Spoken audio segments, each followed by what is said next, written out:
bohong.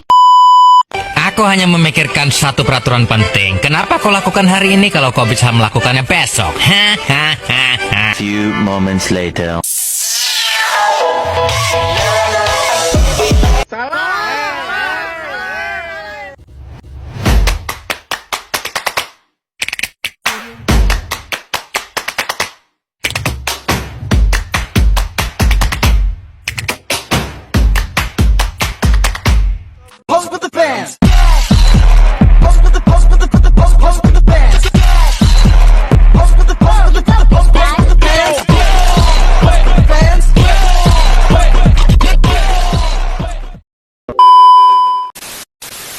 Halo semua, selamat datang di video kami.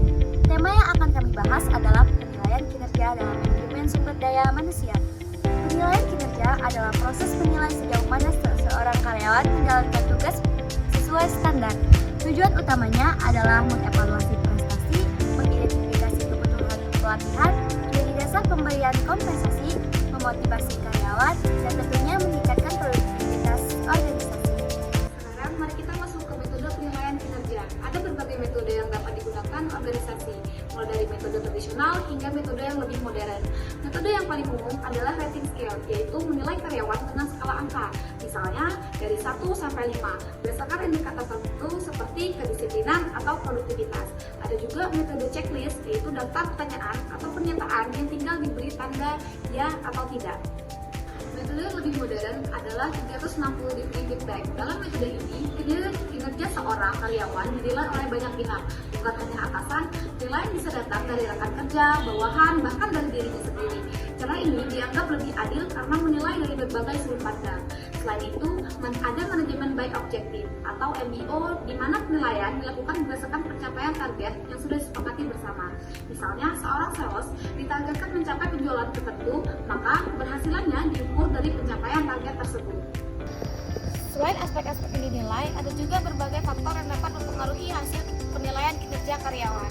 Faktor-faktor ini penting dipahami agar proses penilaian berjalan objektif dan hasilnya benar-benar mencerminkan performa sesungguhnya. Pertama adalah faktor individu. Setiap karyawan memiliki kemampuan, motivasi, kepribadian, dan tingkat komitmen yang berbeda-beda. Misalnya, karyawan yang memiliki motivasi tinggi dan disiplin biasanya menunjukkan kinerja yang lebih baik dibandingkan yang kurang termotivasi. Faktor kesehatan fisik dan juga mental turut berpengaruh pada produktivitas kerja seseorang. Kedua adalah faktor organisasi. Lingkungan kerja, struktur organisasi, dan budaya perusahaan dapat sangat mempengaruhi hasil kinerja. Misalnya, sistem komunikasi yang buruk atau kepemimpinan yang otoriter dapat menurunkan semangat kerja karyawan. Sementara lingkungan kerja yang suportif justru meningkatkan hasil kinerja. Ketiga yaitu faktor manajerial, seperti gaya kepemimpinan atasan, kemampuan memberi arahan, serta konsistensi dalam memberikan penilaian. Seorang atasan yang mampu memberi motivasi, bimbingan, dan umpan balik yang jelas akan membantu karyawan mencapai hasil terbaiknya. Selanjutnya adalah faktor eksternal, seperti kondisi ekonomi, perkembangan teknologi, atau perubahan kebijakan pemerintah. Misalnya, saat terjadi krisis ekonomi, performa penjualan bisa menurun bukan karena kinerja karyawan buruk, tetapi karena daya beli masyarakat ikut menurun. Di sini, kita bisa simpulkan bahwa penilaian kinerja tidak hanya bergantung pada individu, tetapi juga pada faktor lingkungan, sistem, dan kondisi eksternal yang saling berpengaruh. Oleh karena itu, organisasi harus mempertimbangkan semua aspek ini agar penilaian kinerja lebih adil, akurat, dan efektif. Selanjutnya, kita bahas tentang aspek apa saja yang dinilai dalam penilaian kinerja. Ada beberapa aspek penting yang biasanya menjadi fokus utama. Pertama adalah kuantitas kerja, yaitu seberapa banyak pekerjaan yang berhasil diselesaikan oleh seseorang karyawan dalam periode tertentu. Yang kedua, kualitas kerja, yaitu seberapa baik hasil pekerjaan yang dilakukan, apakah rapi, sesuai standar, dan minim kesalahan. Yang ketiga adalah disiplin kerja. Ini mencakup kedisiplinan waktu, kepatuhan terhadap peraturan, serta konsistensi dalam bekerja. Yang keempat adalah kerjasama tim. Dalam banyak organisasi, keberhasilan bukan hanya ditentukan individu, tapi juga bagaimana seseorang mampu bekerja sama dengan orang lain. Selain itu, ada inisiatif dan kreativitas. Karyawan yang mampu memberikan ide baru, mencari solusi, dan proaktif dalam bekerja tentu akan lebih dihargai. Setelah Setelah kita mengetahui berbagai metode penilaian kinerja, penting juga untuk memahami bagaimana proses atau tahapan penilaian kinerja dilakukan dalam manajemen sumber daya manusia. Proses ini tidak bisa dilakukan secara sembarangan, melainkan harus melalui beberapa langkah yang sistematis agar hasilnya objektif dan bermanfaat.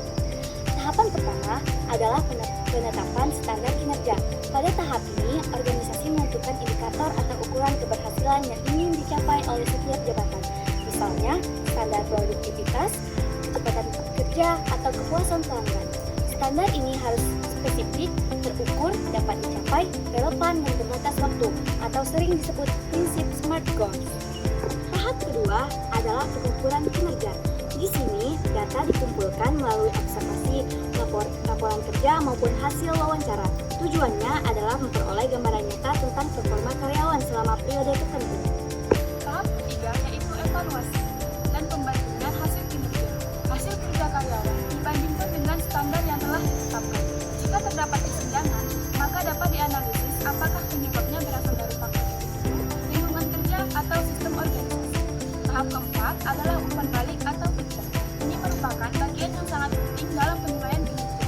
Karyawan diberitahu hasil penilaiannya secara terbuka dan konstruksi, agar mereka mengetahui kelebihan serta area yang perlu diperbaiki. Proses ini juga bisa menjadi ajang dialog antara atasan dan bawahan.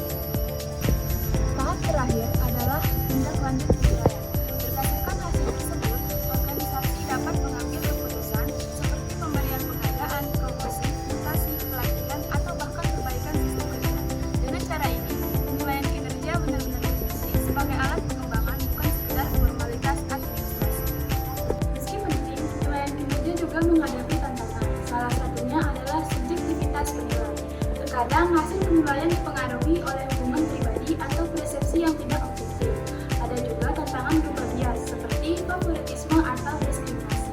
Namun, jika dilakukan dengan baik, manfaatnya sangat besar. Bagi organisasi, penilaian kinerja membantu meningkatkan produktivitas, efisiensi, dan perbaikan sistem kerja. Bagi karyawan, penilaian ini bisa menjadi sarana untuk memahami kelebihan dan kelemahan hingga bisa berkembang. Sebagai penutup, dapat kita simpulkan bahwa penilaian kinerja adalah alat penting dalam manajemen sumber daya manusia. Ia bukan sekedar evaluasi, tetapi juga sarana untuk pengembangan karyawan dan peningkatan daya saing organisasi. A few moments later. A few inches later. 2 hours later. 1 eternity later.